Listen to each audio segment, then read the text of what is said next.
Noisy Pixel. What's up, nerds, and welcome to episode 14 of the Noisy Pixel podcast. I am your host, Zara Lopez, for this week, and maybe this week only. But joining me today, Ian Gowlock. Hello. You're doing a great job filling in. You know, I like your voice that you have, your host voice. Slightly different. Yeah. Viewers don't know this, but I do a little warm up before, and then slowly it degrades throughout the episode. So I'll morph back into my more casual Azario self. But this is the intro. This is what most people listen to. So I want to put my best foot forward. Yeah, you did a peek behind the curtain there, and that's always a risk, but you did it. So. Yeah. I could have said something I'd regret, but not this time. Also from the fucking grave. Oh my God. I'm back. Brian Lee. It's me. The flesh. Hello, everybody. Your hair's returned. Your hair's looking fresh. Oh, thank you. Nice and fluffy. It just grew out. How are you? I'm doing all right. Sorry about missing last week. Hey, I'm not sorry about the other weeks because stuff happened to those other weeks. I'm specifically sorry for last week. Just because I gave you like zero heads up. I just was like, no, I'm just passed out. You're a sicky boy. I had the flu last week. Not COVID though. Got tested. Okay, you have to be. Got tested. Yeah. Gotta specify it. Because right away, everyone's gonna think COVID. Well, I feared for my for my life immediately, even though it was just it started off as feeling like a regular cold, but I'm like, oh, I gotta get tested right away because if it's COVID, I'm gonna die. This is how it ends. Yeah. I walked over to get tested. I imagine it's like, damn it. It's like the zombie apocalypse where you make it all the way through and then you step outside and then get bit. And then you make it to the checkpoint and the dude's like, sweet, we did it. And just a random zombie out in the background. That's what it would be like getting COVID at the tail end of it. Not to make light of this very tough. Good save. Yeah, but you got a little bit, man. It's been 2 years of just straight up depressing darkness. You gotta lighten the mood a little bit. Yeah. Guys, I like your Eevee. Eevee in the what back. Is that? Is that a pop figure? It's a big old Funko Pop. Yes. Yes, it's Jesse's. She got it as a gift, and then so she puts her hair ties on the ear so that the cats don't get to them. I have one for myself, so we each have one on our desk. I have this Cubone here. Oh, that's awesome. Yeah. Are you guys big Funko collectors? No.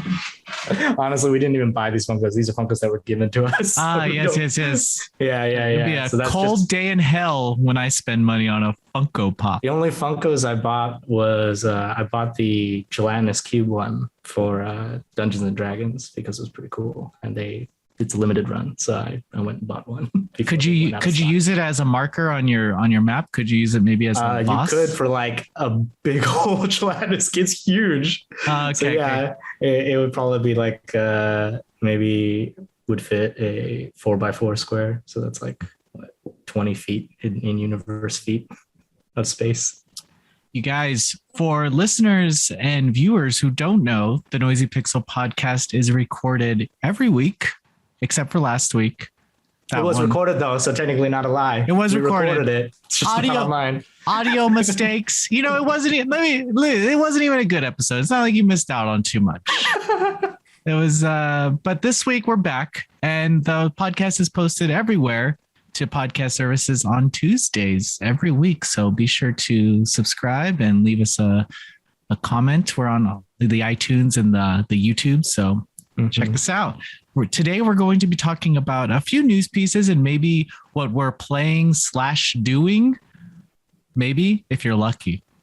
So Brian is going to start us off with a very interesting news article today. Yeah. So I felt like the pressure was on for missing so many weeks of podcasts that I was like, all right, I got to actually look up some gaming news now. Got to bring something to the table. Got to earn those pennies that I'm getting paid, Thank you. Yeah. And so one thing that I just saw everybody talking about today was that China's like cracking down on how long kids under the age of 18 are allowed to play online games for. Apparently this has already been a thing since like 2019, where I think they restricted to like 1.5 hours for the most part. And then on certain days you could play 3 hours online. But then parents were complaining like, that's not strict enough. You're not regulating it. My boy, he's playing too many League of Legends. He's making too many of those Apex things. And so the government's like, fine. Or I don't know if it's like a different I don't know if they're associated with the government. It's the like National Press and Publication Administration, which I assume is part of Chinese national government. Yeah. They're affiliated. So they changed it to like, hey, gaming companies have to take responsibility for this. So we're going to start inspecting gaming companies to make sure that they restrict gaming to only the weekends, Friday, Saturdays, and Sundays, from the hours of 8 to 9 p.m. Oh, wow. So if you're under the age of 18 and you don't have free time in those hours, sucks to be you. Is this only for window? Is this only for online games? Yeah, it's only for online games specifically. That's what it sounds like from the articles that I was reading. And a typical League of Legends match is how long? Like 30 minutes, 45 minutes? That's actually really funny to think about, because it depends, right? Because if it's a really tight game, it could go over an hour easily. Yeah. So you're just like mid-game. Sorry, I'm from China. The views. You have to apologize. You have to apologize for your country. Oh man, I feel like that's a really good point. I feel like if people who play online games, when they see this now, they're like, oh, Chinese username or whatever. I just automatically going to leave queue because this dude's not going to make it the full hour. What is it? 8:30? Yeah, I'm not starting a match. So some guy from China's here. I'm guessing VPN stuff, but I don't know. Like, China is a beast when it comes to like how they control kind of the internet stuff. But out of China, some of the best gamers come out of that region. It's going to be interesting. Yeah, some of the best ones are under 18 too. It's very strange, because their idea is that once you get through school, you can then start your life, but because you're an adult now, you make your own decisions. But the gamers they're training from like 13 to, because they have it in their mind that when they turn 18, that's when, even before that, they can be millionaires. Yeah, it's pretty crazy. So they also want like gaming companies to also regulate like account creation, because a lot of the things that people were doing to get around was like, oh yeah, I'm not 18. I'm just gonna make a random account so that you can't get traced. So now they want to actually like have it tied to something, to like actually have it tied to some form of age registration for accounts and stuff like that, which is kind of nuts. Can you imagine like every time you have to sign for an online account, you just have to like bring out your social security number or like your passport, take a photo. Just have one of those. Just have one of those. How many times like those gaming companies get hacked like all the time? Yeah, I want to give those guys extra information. Shit. Just have one of those old face filters so they think you're older. Yeah. You're all wrinkles, guys playing. Just take your demented grandma and then put her in front of the webcam while you play games while she just sits there. Honestly, it depends in my camp, because I was restricted to an hour of internet usage when I was in elementary school, and 3 hours over the weekend, and then I was able to get time for doing chores. So I could get some, but I had AOL, so 3 hours of internet. You're not really going. You're going to Neopets for a little bit, but you're gonna run out of stuff to do real quick. Yeah. It's interesting. It's interesting to think that, like, because I mean, I didn't get into online games. So this is specifically targeting the people that want to make these online games either their career or just their full escape, you know? Yeah. And that's or like MMORPGs too. Like, think about that. That's online and you'll just never get anywhere content wise. And be like, level cap, I'm never gonna reach it. It's just never gonna happen. In retrospect, if there was supposed to be regulation, Ian, what would you say like the age that this? Okay, so it sucks that there is, but say that I think 18 is a little too old. Yeah, maybe 13 under. They need some type of thing, but let me know what you think. All right, yeah. In my theoretical, if I had a control of a dystopian, country, what would I enforce? Like maybe, I don't know, 13 sounds good. You know, because I'm wondering, there's this middle ground of where sometimes kids get into trouble. You know, I'm not saying I did. I know some of my friends did. Troublemaker. Yeah. So I had a similar kind of thing that you did. I had 2 hours, and it was like general entertainment, so internet, TV, video games, a day. So it was like 2 hours, and then it was done. So you had to like kind of prioritize what you're going to do. But that kind of eased up, you know, once I became like a teenager. So as long as like grades weren't dropping and stuff. So I don't know, maybe 13. 13's not a bad thing, but yeah, I don't know how I would feel in general about like that enforcement on that, you know, level. But I guess if you had to, I think for me, that would be a more, I don't know, that age sounds a little bit more appropriate. What do you think, Brian? I don't know. I feel like it's a really like weird to think about the government having to step in, because I always feel like limiting your child from doing stuff is like kind of the parents' thing that they have. They should you're totally, right. You know, like, because it's not fair to like blanket everybody, you know, like just because you don't know how to have that conversation with your kid, or like, you know, be able to get them to do what you want them to do. I think my mindset, and Ian's probably, is we're coming at it from the mindset of a parent, but you're right. This is the government that we're talking about. Yeah, like the government is literally just saying like, hey, you can only take a shit from the hours of 8 p.m. to 9 p.m. if you're under 18. Dude, sucks. Yeah. Like some of the best times of my life were having LAN parties at 16, 17, just fucking gross ass pizza and just Shasta 3 liters. Just getting nuts. Getting fucking crazy on Counter-Strike. That's what the good old days. But if you can't do that, because I think the conversation should be like, hey, why are these kids playing so many video games? Like, why is it video games and not anything else that they want to spend all their time on? That you have to regulate it to this extent, you know? Yeah. So they're like, oh, they're just addicted to games. Like, well, that's probably not entirely true. Yeah. And it's interesting, like wondering, is it an actual issue? Is it something maybe that they, like people in government just, or whoever this organization is, like if they see it as an issue that, or creating an issue that maybe is not as, is a little bit more non-existent than it is, you know, I'm not sure, because I'm pretty ignorant on it. And I'm also ignorant on, I'm wondering how like that works for their servers. If you only have that amount of time, how that must be regulated for, you know, the developers and stuff to say, okay, it's almost 8. Yeah. Like, oh, this is the China only server. Like sort of thing. Yeah. Get ready. So, you know, I'm wondering how that works too from I think in the past, China as a region has always put in place rules and laws before, like preemptively. They don't want to get to the future in their heads to where a region of people who only play games and nobody's working type of thing.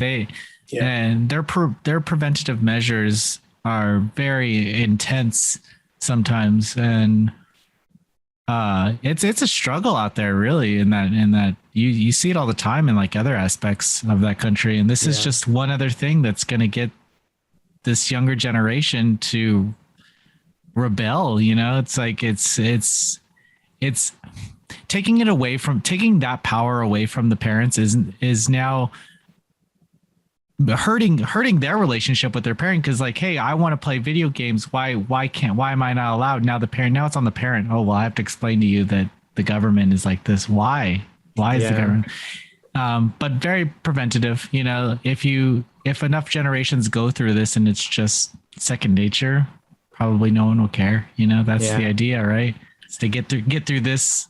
And then I like, in my mind, when you said that, I like how like everything in the past is like, oh, okay, you know, little, you know, uprisings here and there, but this is what's going to do the country. Yeah.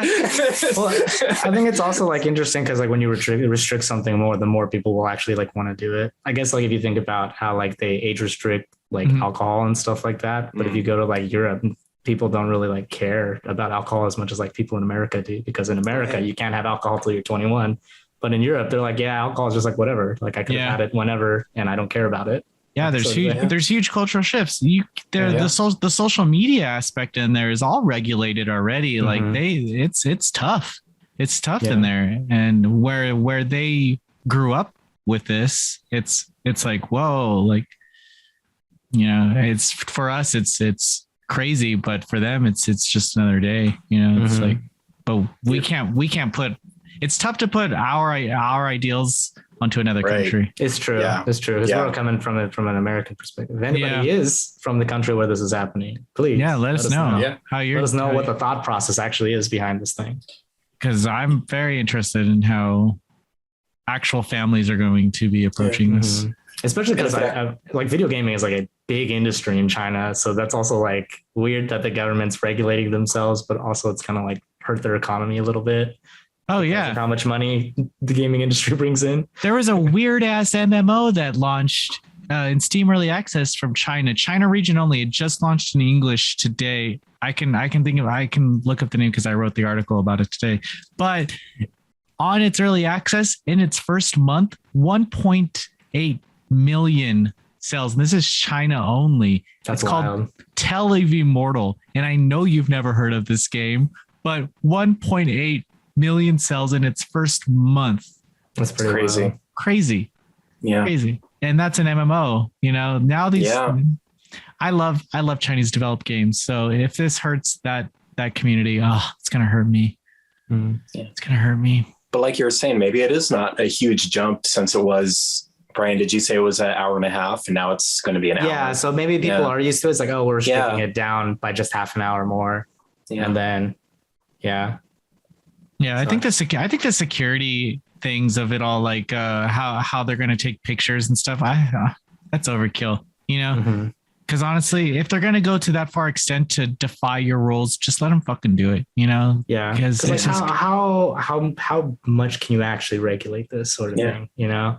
Like I already like, you know how like DoorDash does like alcohol sales in the US now, and then they like need you to show your ID to like get your thing. There's no way to actually like regulate that, honestly. Like this, it's been hit or miss on whether or not my DoorDasher person even asks me for an ID when they like drop off stuff. Yeah. Oh, you heard it here first. Yeah. Sorry, DoorDash CEO listening to this. You should look into that, DoorDash CEO people. Why are you asking me to send a photo of my ID if the dude's gonna card me again anyways? You do look like you're 13 though, Brian. I do. Oh, thank you. You have a baby. You have the baby. Because I shaved. All right. We have another interesting article to talk about that came out this past week, and it has to do with Steam, more specifically a Steam developer who released a horror game called Summer of 58. The developer released their game onto Steam. The game is about 90 minutes long. The game was, I think, $10 at the time of posting. $9. Okay. But due to Steam's rules, players are allowed to refund a game if it's less than 2 hours. That's their refund policy for Steam. And so regardless of how many good reviews this game received, everybody started, I don't know about everybody, but a lot of people returned the game, and the developer had to quit game development. I want to know your guys' thoughts. Maybe not specifically on this game. It's probably been talked to death, but how do you feel about Steam's return policy? Because it does work sometimes, but in this sense, it really doesn't. Yeah, I think I'm curious as to why it's just a blanket, like under 2 hours, as opposed to like a percentage completion situation. Ooh, you know? Oh, I like that. Or even like 2 hours out of X amount of hours, right? Like if they know that it's under 2 hours already, that should already. I feel like that's not hard to code into your like refund policy. Well, Steam itself could potentially do that, where they just have a code that they give to developers, and they're like, "Hey, put this in. It's a flag. It's like an achievement." Right. Exactly. To where if a player gets past this point in your game, then they cannot return it anymore.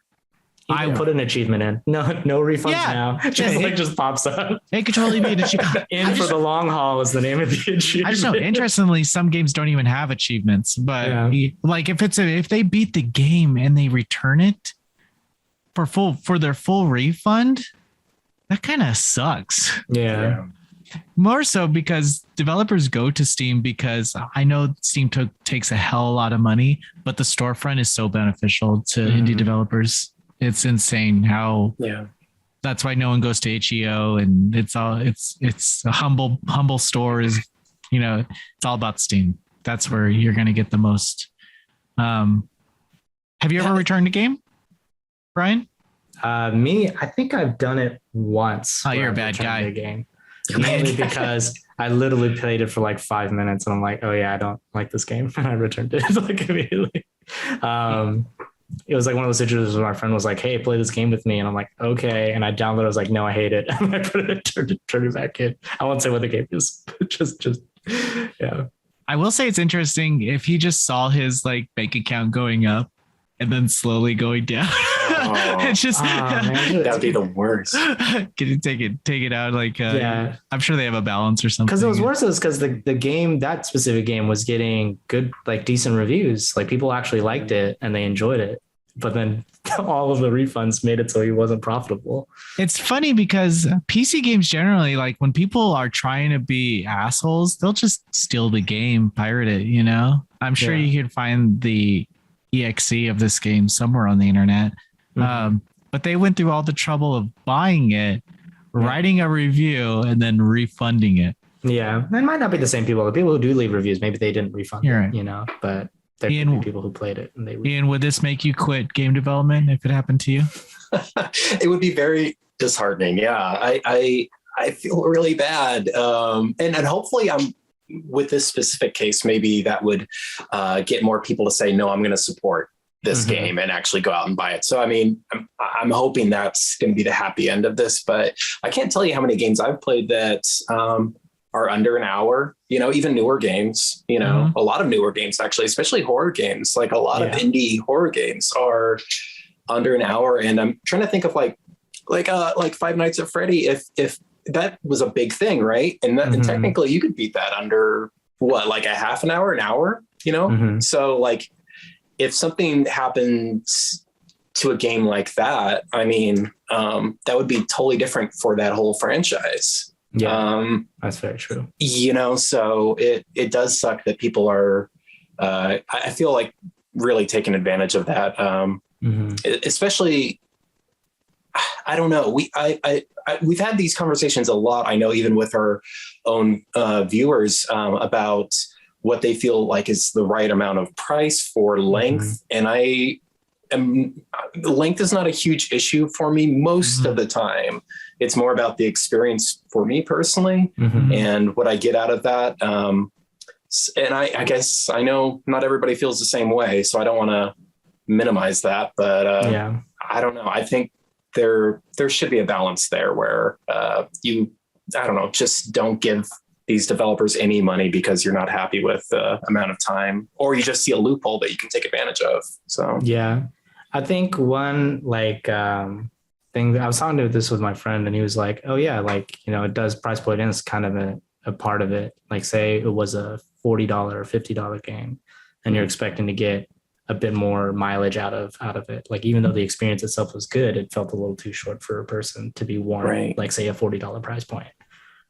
So I can kind of see like why someone would refund, can justify that. But like at the same time, it's kind of weird to say like you 100% completed this game and you're it's like eating a meal at a restaurant and like being done. I was like, yeah, that was pretty good.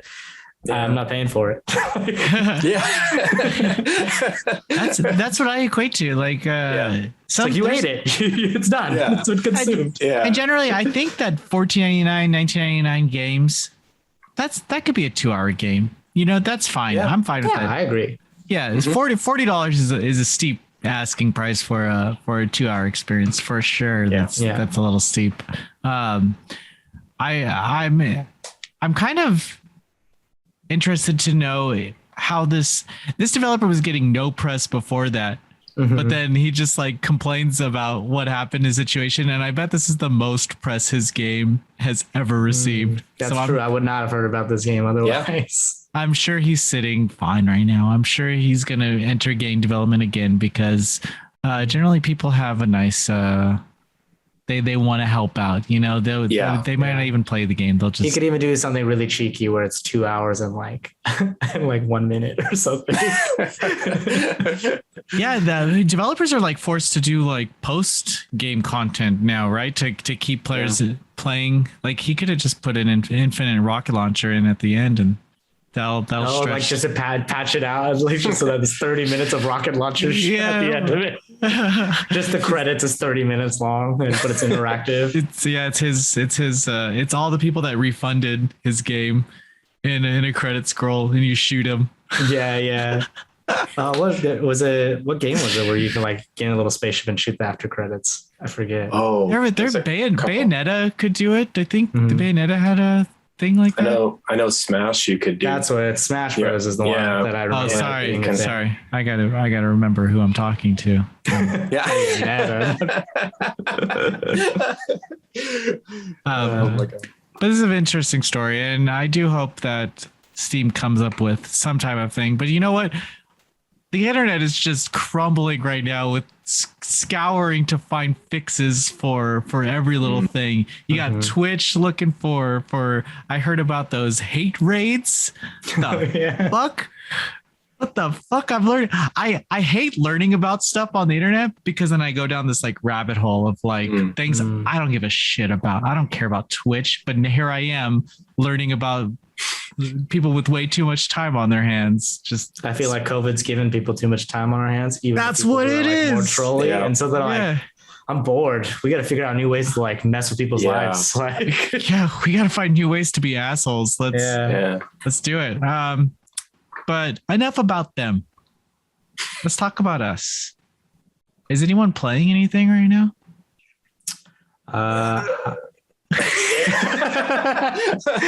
No, I played a bit of Solasta, which is you play Solasta? I wouldn't expect that. I've covered that game before, never played it. It's basically like how Baldur's Gate 3 is like a D&D like isometric type thing. And it's the same thing, except it's a little bit more closer to like pen and paper than Baldur's Gate does. They update that game regularly. I liked it. I liked it. Honestly, it's not as polished as Baldur's Gate 3, obviously.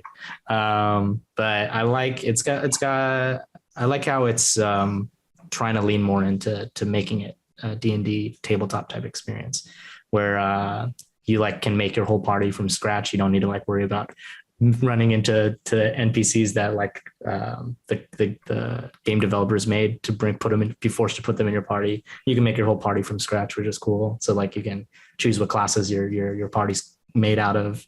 And they do like little scenes with your party where they all talk to each other, which is kind of fun. And things like that. But it is a little clunky, so I hope it does get polished up a little bit more for sure. What are you playing, Ian? So this was kind of retconned because last week, if something happened last week that you and I discussed maybe about mobile games, and I kind of went down this rabbit hole of my old shmup mobile games that I had because I named off a couple like Space Cadet. I mean, the most generic sounding names, SCD Recon, Alien Shooter. It's just God. I have, and I was like, are these good? And I don't know if they're good, but they are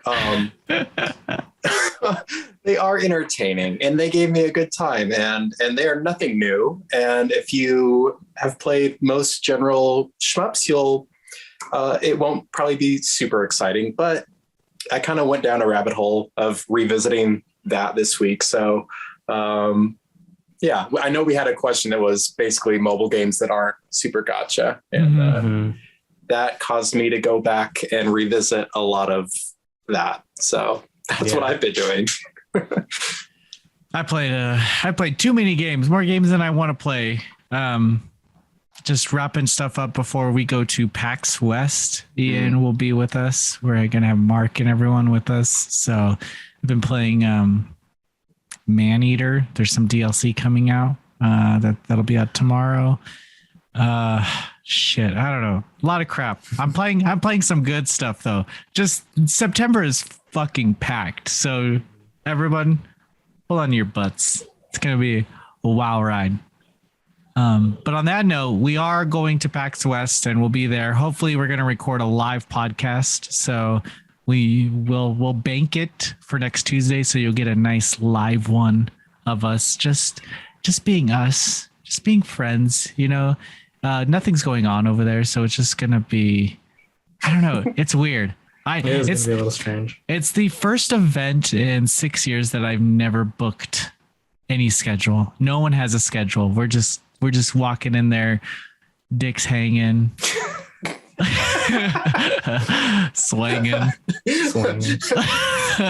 and yeah, that's just what we're gonna do.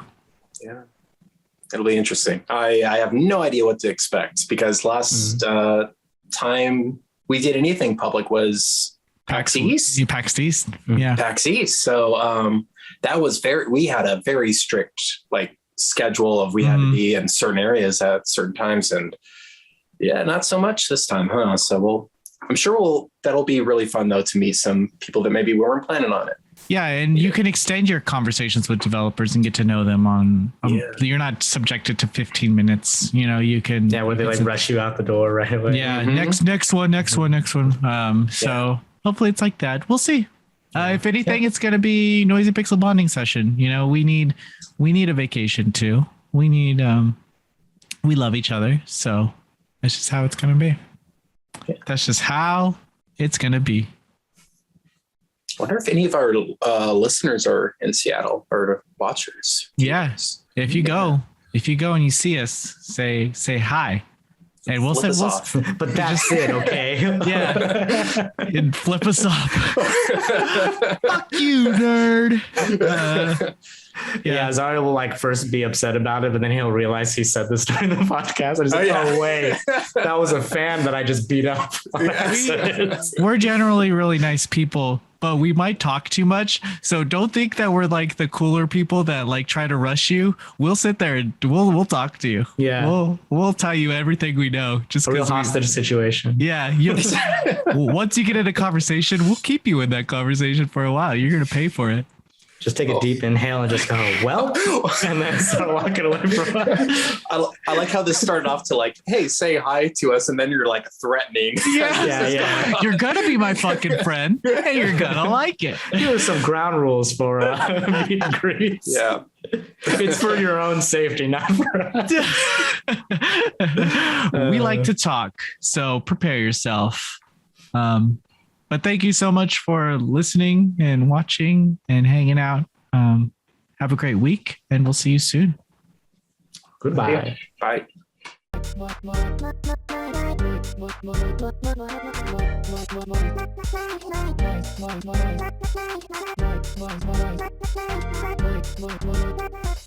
Noisy Pixel.